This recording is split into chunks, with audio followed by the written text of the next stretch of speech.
সোনা জান কলিজা আমার, অনলাইনের থেকেও আমাকে নকডাউন কেন আমাকে ও জানো, শুনতে পাচ্ছ কি? আমি তোমার কথাই ভাবছিলাম। কি তাই নাকি জান? তুমি আমার কথা ভাবো কলিজা? সাগরিকা, আমি তোমাকে কিছু কথা বলতে চাই। কি বলতে চাও জান? Good news. আমিও ভাবছি আজকে তোমাকে একটা গুড নিউজ দিব। না সাগরিকা, আমি তোমাকে কিছু বলতে চাই।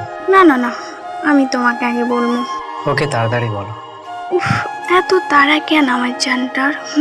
বলো তো তাড়াতাড়ি, সময় নাই হাতে আমার। শোনো, গতকালকে রাত্রে আমি তোমার কথা আপুকে বলেছি জান, আপু রাজি হয়েছে। এখন আমার আর টেনশন নাই, আপু বাকিদের সবাইকে রাজি করাবে বাড়িতে, শুধু তোমার একটা জবের অপেক্ষায়। কি সাগরিকা কে বলেছে তোমাকে এখনই আমাদের সম্পর্কে কথা বাড়িতে জানাতে? তাদেরকে বলার আগে তুমি একবার আমার মতামত নিতে পারতে। উমা, কি বলছো জান?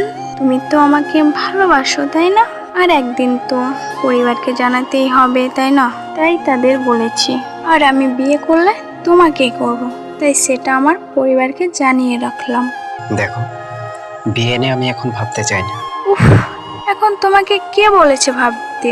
আমি শুধু আমার পরিবারকে জানিয়ে রাখলাম। যা মন চাই তাই করো তো। আচ্ছা, তুমি কি জানি বলবা বলছিলা জান, এখন বলো।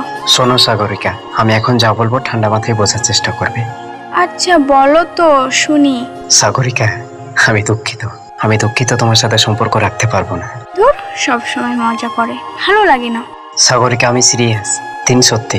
কি কি বলছো এসব? কেন তুমি সম্পর্ক রাখতে চাও না? আমি তো আপুকে তোমার কথা জানিয়েছি, তাই রাগ করছো? আচ্ছা সরি। আচ্ছা, আমাকে এখন বিয়ে করতে হবে না, তোমার জব হবে তখন বিয়ে করবা। আমার জব হলেও আমি তোমাকে কোনোদিন বিয়ে করতে পারবো না। কি? কিন্তু কেন? কারণ আমি অন্য একজনকে ভালোবাসি। মানে? তাহলে আমাকে? সরি, আসলে আমার সাথে আখির 3 বছরের সম্পর্ক। তবে 6 মাস আগে আমাদের মাঝে ভুল বোঝাবুঝি হয়। তারপর সে আমাকে ছেড়ে চলে যায়, আর আমিও ভেঙে পড়ি। আর তখনই তোমার সঙ্গে পরিচয় হয়, আর তোমাকে ভালো লেগে যায়। যা বলছো সব কি সত্যি? আর ভেবে বলছো তো? সব সত্যি, সত্যি। এতদিন বলনি কেন? কারণ আমি ভেবেছিলাম আখি আর কখনোই আমার জীবনে ফিরবে না, তাই তোমার সাথে সম্পর্কটা শুরু করি। ভেবেছিলাম তোমাকে পেলে আখিকে ভুলে যাব। তবে যতই যা করি, দিন শেষে আখিকে বলতে পারি না। আর আমার ভালোবাসার টানে ও আবার আমার জীবনে ফিরে এসেছে। তার মানে গত 6 মাস তুমি আমাকে ব্যবহার করেছো, ভালোবাসার অভিনয় করেছো তোমার প্রাক্তনকে ভুলে থাকতে। আখি আমার প্রাক্তন না, আখি আমার বর্তমান, ভবিষ্যৎ, সবকিছু। আর আমি সরি। সরি বললেই সব শেষ হয়ে যায় না সাগর। আমার ইমোশন নিয়ে তুমি মজা করতে পারো না। আমি তোমাকে অনেক ভালোবাসি। কিন্তু আমি তো আখিকে ভালোবাসি, আর আমি ওর সাথেই থাকতে চাই। কেন করলে এমন? কেন এলে আমার জীবনে আমার সুন্দর জীবনটা এলোমেলো করে দিতে? আমি তো ভালোই ছিলাম, কেন আমাকে মিথ্যে স্বপ্ন দেখালে সাগর? আমাকে ক্ষমা করে দিও। আমি তোমাকে ছাড়া থাকতে পারবো না।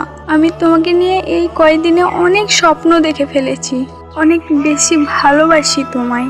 আমি আমার বড় আপুকেও তোমার ব্যাপারে সব বলে ফেলেছি। এখন তাদেরকে কি বলবো?